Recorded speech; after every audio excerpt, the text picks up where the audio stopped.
Hello दोस्तों, welcome to my channel vertex life. और आज फिर हम क्लास 12वीं के लिए एक टॉपिक लेकर आए हैं जो हमने बोर्ड पर मेंशन कर दिया है। और देखिए यहाँ पे हमने एक चीज लिखना छोड़ दिया है कि यह किस क्लास का है, 12वीं का है।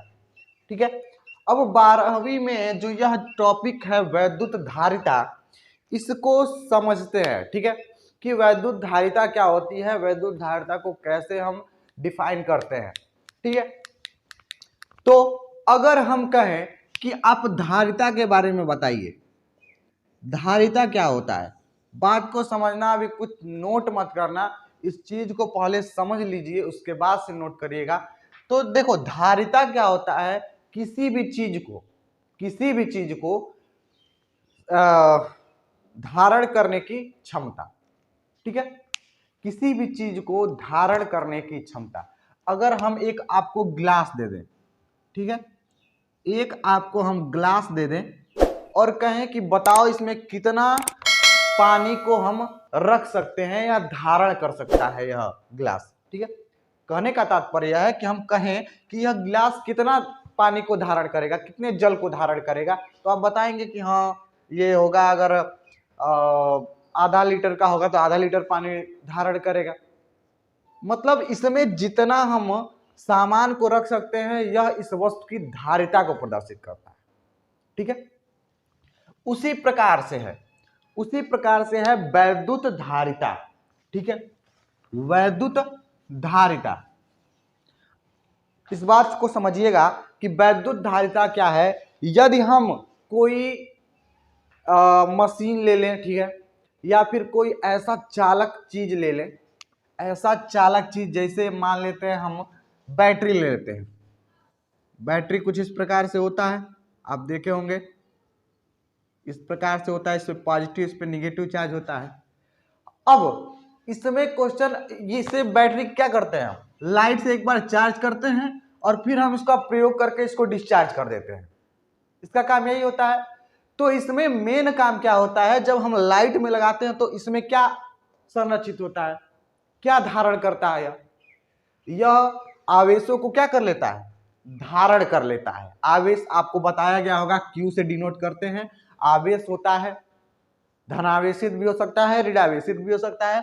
तो इस बैटरी में हम आवेशों का क्या करते हैं, धारण करते हैं। अब एक निश्चित सीमा होती है वैद्युत आवेशों को धारण करने का। मतलब कोई ऐसी सीमा, जैसे मान लेते हैं यह 10 वोल्ट का है, यह बैटरी 10 वोल्ट का है, तो कुछ इसकी सीमा होगी कि इसमें ज्यादा से ज्यादा कितना, 15 कुलाम, 20 कुलाम, 150 कुलाम, 250 कुलाम हम इसमें आवेश को संरक्षित कर सकते हैं। एक नियमित सीमा होगी। अगर हम 150 कुलाम का एक बैटरी लेते हैं तो 150 कुलाम से अधिक आवेश को इसमें संरक्षित नहीं कर सकते हैं। कहने का तात्पर्य है कि इसमें हम जितने भी आवेशों को संरक्षित करेंगे, धारण करेंगे, उसकी एक निश्चित सीमा होगी। और यह जो हमारा है, इस धारण करने की क्षमता, किसी वैद्युत आवेश को धारण करने की क्षमता हमारी क्या कहलाती है, वैद्युत धारिता। यहां से आप समझिए कि धारिता का मतलब हमारा हो गया, धारिता का मतलब हो गया धारण करना, और वैद्युत का मतलब क्या, आवेश को धारण करना। ठीक है, अब देखिए आवेश को धारण करने का मतलब यह है कि हम जितना आवेश को धारण करते हैं, अगर हम उस क्षमता को बता दें कि इस पेन में हम कितनी इंक डाल पाएंगे, हमारी इंक डालने की कितनी सीमा है, वह हमारी कहलाती है वैद्युत धारिता। ठीक है, वैद्युत धारिता। तो इसका डिफिनीशन क्या हो जाएगा दोस्तों, देखिए क्या डिफिनीशन होता है इसका। डिफिनीशन यह हो जाएगा कि वैद्युत चालक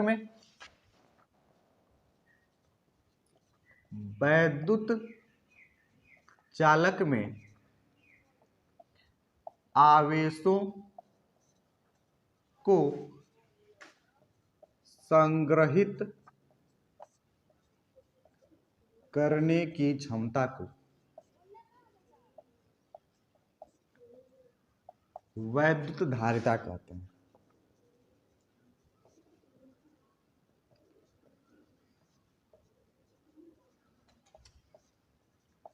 इसे C से प्रदर्शित करते हैं।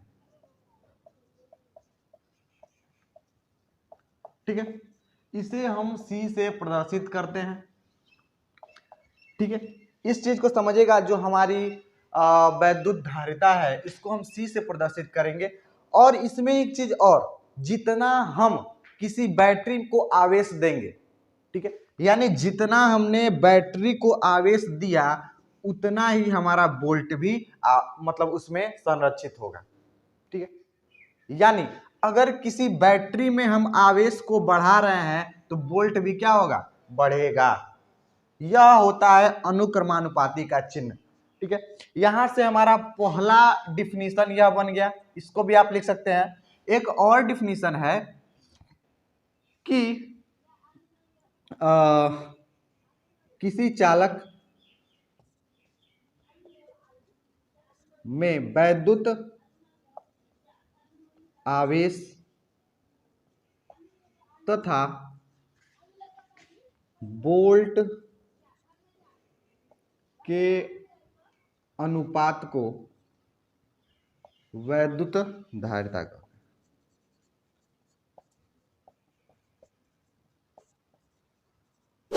ठीक है, इस चीज को समझना कि कह रहा है किसी चालक में वैद्युत आवेश तथा वोल्ट की, यानी आवेश यानी Q और वोल्ट यानी V के अनुपात को हम वैद्युत धारिता कहते हैं।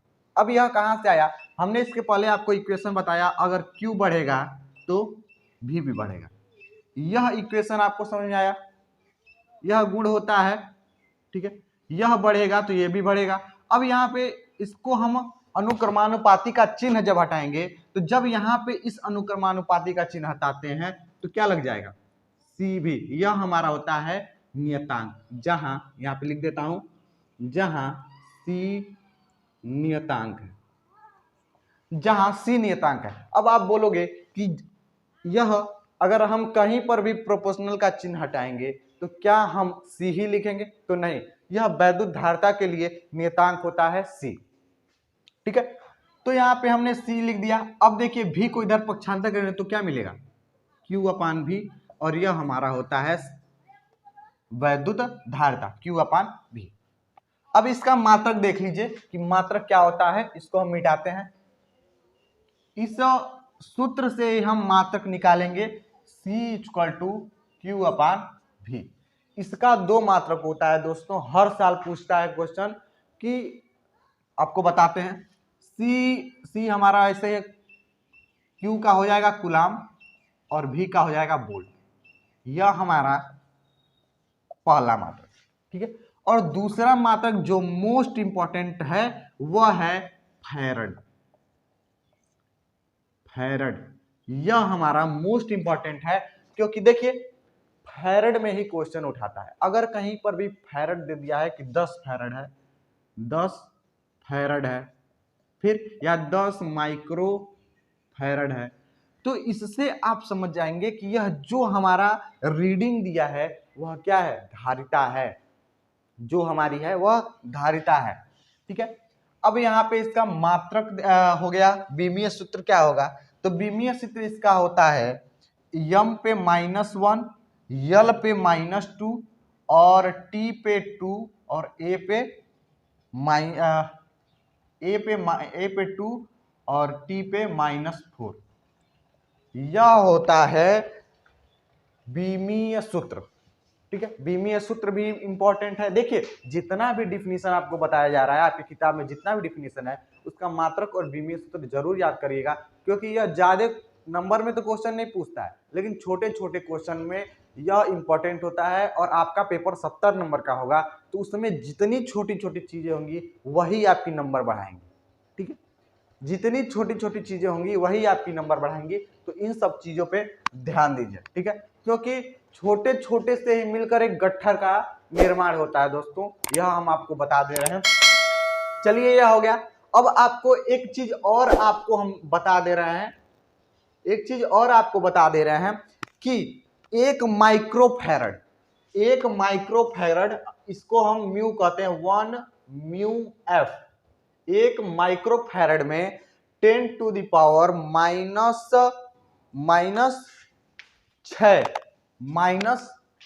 6 फैरड होता है।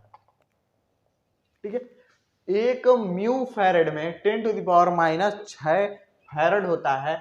यह कब इस्तेमाल करते हैं? जब हमको न्यूमेरिकल प्रॉब्लम सॉल्व करना रहता है, कि जैसे हमको क्वेश्चन में दे देगा 10 माइक्रो फैरड और हमको क्या ज्ञात करना है, किस में, फैरड में निकालना है।